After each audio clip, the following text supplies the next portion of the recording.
Chosen one, stop scrolling and listen closely, because something happened 3 hours ago that you were never meant to witness directly. Yet somehow, in your spirit, you already sensed a shift before you ever heard these words. This is not a story. This is not something crafted to make you feel better before another difficult day at work. This is a spiritual account of what happens when someone spends months quietly working against you in a place where you show up faithfully every single day, and heaven finally allows the truth of what they have been doing to surface in a way too specific to be explained away as office gossip. 3 hours ago, the coworker who sabotaged you was exposed, and what happened in that room is only the beginning of what is about to unfold in the days ahead. You may have felt something shift earlier today without knowing exactly why. A sudden, unexplainable lightness settling over you in the middle of an unrelated task, as though a weight you had carried into every single meeting for months had quietly begun to lift without your permission. A strange calm about work arriving in a season that has otherwise felt tense every time you opened your inbox.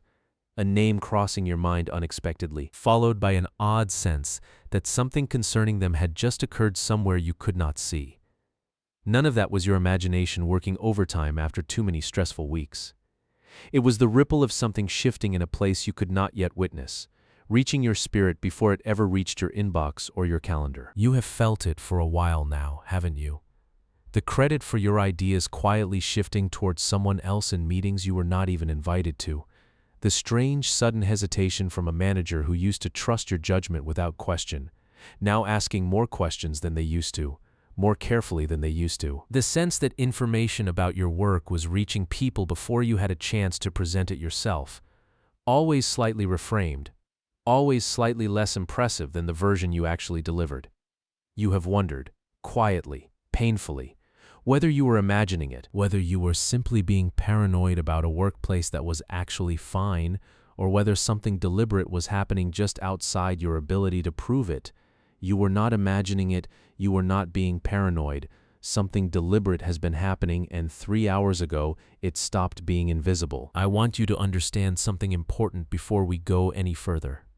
Workplace sabotage is one of the most disorienting forms of harm a person can experience, because it happens in a space where you are required to show up professionally every single day, smiling politely at someone who is quietly working to undermine everything you have built. You cannot simply walk away the way you might from a toxic friendship. You have to clock in, sit in meetings, collaborate on projects, all while carrying the exhausting weight of knowing something is wrong that you cannot yet prove. That particular exhaustion, the kind that comes from professional smiling layered over quiet suspicion, is one of the heaviest burdens a working person can carry, and you have carried it for longer than anyone around you probably realizes. Here is what you need to understand about the way heaven responds to this kind of quiet workplace deception. It does not always intervene the moment the first credit gets stolen or the first rumor gets planted, because a single incident rarely reveals a full pattern clearly enough for anyone else to take seriously. Heaven allows the pattern to continue long enough that when it finally surfaces, it cannot be waved away as a misunderstanding or a one-time miscommunication between two colleagues who simply see things differently. That waiting has cost you something real, professionally and personally, and I'm not going to minimize that cost. But 3 hours ago, the pattern became undeniable in a way that even the most cautious, conflict-avoidant people around you could no longer explain away. Think about the specific moments that led to today. The project you completed almost entirely on your own, only to watch someone else casually take credit for it in a meeting where you happened to be running late. The client feedback that mysteriously never quite made it back to you accurately, always filtered through a version that made your contribution sound smaller than it actually was. The subtle comments made to leadership, framed as concern about whether you were really handling your workload as well as everyone assumed, comments designed to plant doubt without ever sounding like an outright attack. Each of those moments, individually, could be brushed aside as coincidence or office friction. Together, they formed a pattern that was quietly building toward exposure long before you ever knew today would be the day it finally arrived. Before I tell you exactly what happened 3 hours ago, I want you to do something small but important. If your spirit recognizes even a fragment of what I'm describing, if you have carried the exhausting weight of being professionally undermined by someone who smiles at you every single day, type 777 in the comments right now as your declaration that you received this word. Like this video so it reaches someone else today who has been quietly wondering if their instincts about a coworker were correct all along. Share it with someone who has stayed professional and gracious while being sabotaged behind the scenes. And subscribe, because what happened 3 hours ago is only the first layer of what is about to be revealed in the weeks ahead. Now, let me take you back to where this actually began. To understand why a coworker would work this deliberately against you, we have to look past the sabotage itself and into the place it was born from. Because this kind of behavior rarely comes from simple dislike. It comes, almost always, from a comparison they could not make peace with. They watched you work with a competence and consistency that came to you more naturally than it came to them, or that came to you through discipline they were not willing to match. They watched leadership begin to trust you with more responsibility, more visibility, more of the kind of quiet confidence that gets noticed over time. And instead of examining their own path honestly, instead of asking what they might need to change or grow in order to earn that same trust, they chose the easier, more destructive route of diminishing you instead, calculating whether consciously or not, that if they could not rise to your level, they could at least try to drag your position down closer to their own. Every time you were praised in a meeting, something in them quietly recalculated how to reframe it before it could fully settle. Every time leadership leaned on you for something important, something in them treated it as a threat to their own position rather than simply the natural result of consistent, trustworthy work. Every time you succeeded without needing to undermine anyone else to get there, something in them concluded, wrongly, that the only way to protect their own standing was to make sure your standing did not rise any further without resistance. This is how quiet professional insecurity becomes deliberate sabotage over time. It rarely begins with a fully formed plan. It begins with an unexamined fear, and eventually that fear demands a strategy. And undermining you became their strategy, whether they ever admitted that plainly to themselves or not. Notice how carefully they chose their moments, always favoring settings where you were not present to correct the record in real time, always framing their comments as helpful observations rather than direct criticism. They did not need to convince everyone at once. They only needed to plant enough doubt with one or two key decision makers. Because once leadership began quietly questioning something about your work, that uncertainty tended to spread on its own, reinforced by nothing more than the simple fact that a concern had been raised at all. This is how workplace sabotage so often spreads, not through one dramatic accusation, but through a slow, patient seeding of doubt in exactly the rooms where you had the least ability to defend yourself. C.S. Lewis wrote about a particular kind of internal corruption that grows not through one dramatic decision, but through an accumulation of small, self-serving choices a person makes to protect their own comfort or position at someone else's expense. He observed that people rarely see themselves as the villain of their own story. They see themselves as simply protecting what is fairly theirs, managing a difficult professional situation, doing what felt necessary given how threatened they honestly felt. That self-perception is exactly what allowed this pattern to continue as long as it did without your coworker ever fully confronting the harm they were causing. They were likely not lying awake plotting your downfall with complete clarity.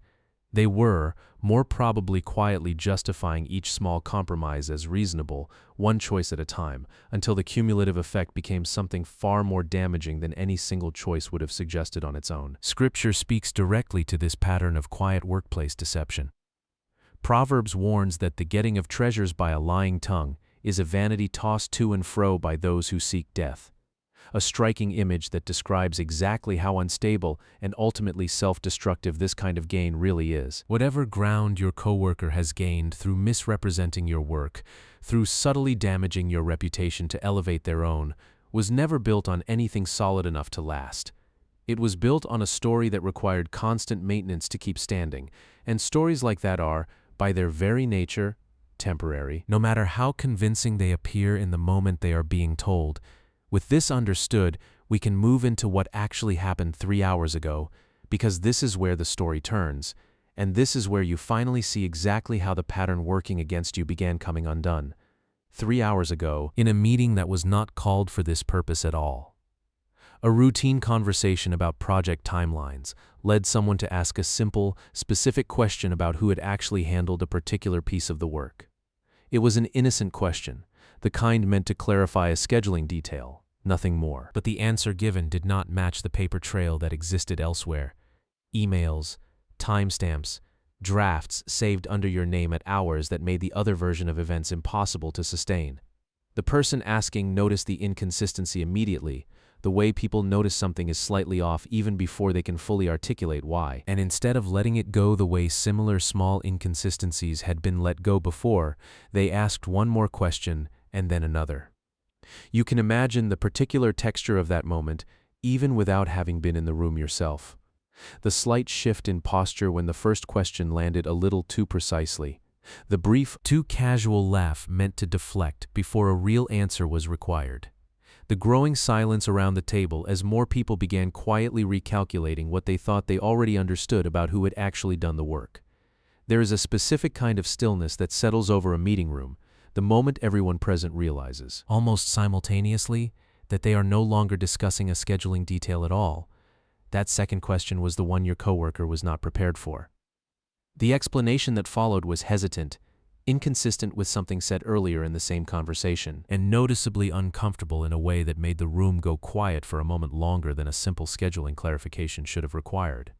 Someone in that room, someone who had quietly noticed small inconsistencies over recent months without ever having enough to say anything definitively, finally had the missing piece they needed to trust their own instincts. The pattern that had been invisible when experienced one small moment at a time became unmistakable the instant it was laid directly next to the actual documentation. By the time that meeting ended, something had shifted permanently in how the people in that room understood recent months of project history. They did not need a dramatic confession to recognize what had actually been happening. They simply needed to watch someone struggle to explain a timeline that the paper trail itself could not support. And that struggle told them more than any accusation from you ever could have accomplished. Word of what happened in that meeting is already beginning to move quietly through the same professional channels where your coworker's carefully managed version of events once traveled so effectively, except now it is carrying something entirely different. A growing understanding of what has actually been happening behind the scenes. In the days ahead, you may notice a shift in how certain colleagues and leaders approach you. Subtle at first, a warmth or respect returning that had quietly cooled over recent months, without your ever being able to pinpoint exactly why. You may also notice your coworker becoming noticeably more careful, more guarded, aware now that claims they once made so freely are being quietly cross-checked against actual records in ways they never were before. This shift did not require you to stage your own confrontation or produce a dramatic presentation of evidence. It simply required truth, documented and consistent, to finally be given the room to speak for itself in front of the right people.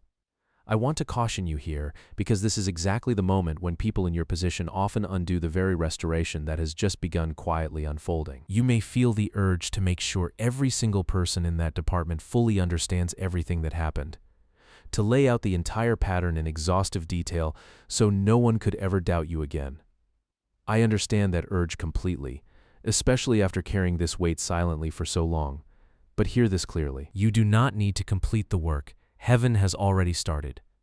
Let leadership and colleagues arrive at their own conclusions as the documentation continues to speak for itself, without you needing to narrate every detail personally. Over-explaining here can sometimes shift the conversation toward your need to be vindicated rather than toward the professional competence that got you here in the first place. Let your consistent, quality work remain the loudest thing about you in this season. Nothing restores professional trust faster than watching someone continue producing excellent, reliable work while the truth quietly does its own work in the background. With the reversal now understood, we can move into what this means for you specifically. Because this was never only about your coworker being exposed. It was also a confirmation of something being built in you throughout this entire season of professional restraint. What you walked through, the discipline of continuing to do excellent work even while being quietly undermined, the patience of not retaliating in kind even when every part of you wanted to expose them loudly and immediately, the professionalism of maintaining composure in meetings with someone actively working against you. None of that was wasted. It was forming in you a kind of professional integrity and resilience that will now serve you well beyond this particular situation. There is a real difference between a career built on quick wins and constant self-promotion and one built on consistent, quiet excellence that eventually speaks for itself even under pressure. You just proved, through months of restraint, which kind of professional you actually are, and that proof carries weight far beyond this single incident. I want to address something directly before we continue, because it will try to whisper the moment this video ends and Monday morning's inbox returns. A voice will suggest that all of this was too convenient, too easily applied to anyone listening, too neat a resolution to be specifically about your workplace. Recognize that voice for what it is. It is not careful reasoning weighing the evidence fairly. It is the same old fear that has always tried to convince people their vindication was too good to be real the moment it finally started arriving. Doubt about this confirmation will not come with proof. It will come with noise, loud enough to drown out the quiet recognition you felt today when you understood what was actually happening in that meeting. Trust what settled in your spirit in the stillness over whatever tries to argue against it tomorrow, especially if your coworker attempts to reframe what happened as a simple miscommunication. This season is asking 3 things of you now, and none of them are complicated, though all of them require discipline. The first is grace instead of gloating. You are allowed to feel relief that the truth is finally surfacing, but resist the urge to make this moment about publicly celebrating their downfall in front of colleagues, because that kind of triumph can quietly damage the very professional reputation you have worked so hard to protect. The second is discernment about documentation moving forward. This season has likely taught you the value of keeping clear records of your own work, and that habit, born out of a difficult season, will serve you well for the rest of your career regardless of who you work with next. The third is protection of your peace regardless of how your coworker responds now that they have been exposed. Whether they own what they did or continue to minimize it, your peace and your professional standing cannot depend on their willingness to change. There is also a shift worth making in how you think about this coworker moving forward. If you have thought about them at all beyond your own relief, it is natural to want them fully exposed, disciplined, perhaps even removed from the team entirely, so that no ambiguity remains about what happened. There is nothing shameful in wanting accountability, but there is a deeper posture available to you now, one that moves beyond wanting them punished and towards simply protecting your own peace and continuing to do excellent work regardless of what consequences they ultimately face through the normal channels responsible for handling this. Not through you personally. Whatever happens to their standing at work is no longer something you need to manage or orchestrate. It has already moved beyond your hands into the hands of people whose job it actually is to handle it. Trust that process, imperfect as workplace accountability sometimes is, rather than trying to supplement it with your own campaign for a specific outcome, however satisfying that outcome might feel in the short term, because processes designed for fairness tend to hold up better over time than outcomes forced by personal pressure. Understand also that professional restoration, when it is genuine, rarely happens instantly. Some colleagues will shift their perception of you quickly, almost as soon as the truth becomes clear. Others, more cautious by nature, will take longer to fully recalibrate how they see the situation, needing more evidence over time before fully trusting the new understanding over the old one. Be patient with those colleagues. Their caution does not mean they still doubt your integrity. It often simply means they take workplace conflict seriously enough to want more than one moment of clarity before fully readjusting their view, and that instinct, while occasionally frustrating in the short term, actually reflects the same careful thinking that will eventually protect you from being unfairly doubted again in the future. With the call to grace now given, we move into the final part of this message, the part that is less about understanding what happened and more about receiving it fully into your own spirit, so it becomes something that steadies you rather than something you simply heard once and moved past by tomorrow's commute. Let this be a moment of quiet surrender. Heavenly Father, thank you for seeing every quiet moment I carried the exhausting weight of being professionally undermined by someone I had to sit across from in meetings day after day without ever being able to fully explain what I sensed was happening. Thank you for allowing the truth to surface through documentation and consistency, rather than requiring me to fight this battle through confrontation or office politics I never wanted to be part of in the first place. 3 hours ago, what was hidden began coming into the light, and I release any desire in me to turn that exposure into a public spectacle or a tool for professional revenge. Forgive me for the bitterness that quietly took root during the months I felt unseen and undermined, and heal whatever part of me still tenses up walking into meetings. still braces for credit to be quietly redirected elsewhere. Continue exposing whatever still needs to come fully into the light in this workplace. Gently where gentleness will do the deeper work. Clearly where clarity is what protects the integrity of the entire team going forward. Guard my heart from bitterness as my professional reputation continues to be restored. And guard my tongue from turning casual workplace conversations into opportunities to relitigate what has already been resolved through proper channels. Teach me patience with colleagues who need more time to fully recalibrate their understanding of recent months, and give me the discernment to keep doing excellent, quiet work regardless of who is watching or who still needs convincing. And for my coworker, Lord, I release them into whatever accountability process is appropriate through the people responsible for that, asking not primarily for their punishment, but for whatever insecurity drove this behavior to actually be addressed, so that this pattern does not simply resurface with someone else the next time they feel professionally threatened. Heal the specific exhaustion I carry from months of professional smiling, layered over quiet suspicion, so that I can walk into meetings again without automatically scanning the room for the next subtle threat. Restore my trust in my own judgment, Lord, because there were moments in this season when I began doubting my own instincts simply because no one else seemed to notice what I was noticing, and I ask you to rebuild that confidence fully. I declare that the quality and integrity of my work was never dependent on how successfully someone else tried to misrepresent it. I declare that my professionalism through this season of quiet sabotage was never weakness, and heaven has honored the restraint it represented. I declare that what was hidden about their deception could not stay hidden forever, and I release any need to personally force further exposure beyond what has already surfaced through proper documentation and process. I declare that I will meet this vindication with grace rather than gloating, because the same integrity that carried me through the difficulty must also carry me through the relief. I declare that I forgive my coworker, not because what they did was acceptable, but because carrying resentment into my daily work would cost me more peace than their sabotage ever managed to take from me. I declare that this season has sharpened my discernment in ways that will protect me in every future workplace I ever walk into. I declare that consistent, honest work will always outlast a narrative built on misrepresentation, no matter how convincing that narrative sounds in the moment it is told. I receive this confirmation fully, and I choose to walk forward in professionalism instead of triumph, in quiet excellence instead of vindication, in peace instead of the bitterness that could so easily have taken root here instead. If this message reached something true in your spirit, type 777 in the comments as your declaration that you receive it. Like this video so it reaches someone else today who has been quietly wondering if their instincts about a difficult coworker were right all along. Share it with someone who has stayed professional and gracious while being undermined behind the scenes at work, and subscribe, because there is more still unfolding in this season. And you will want to be here for what heaven reveals next as your professional restoration continues to unfold. What was hidden about their sabotage could not hide forever, and what you carried faithfully through the difficulty is only just beginning to be recognized for what it truly was all along.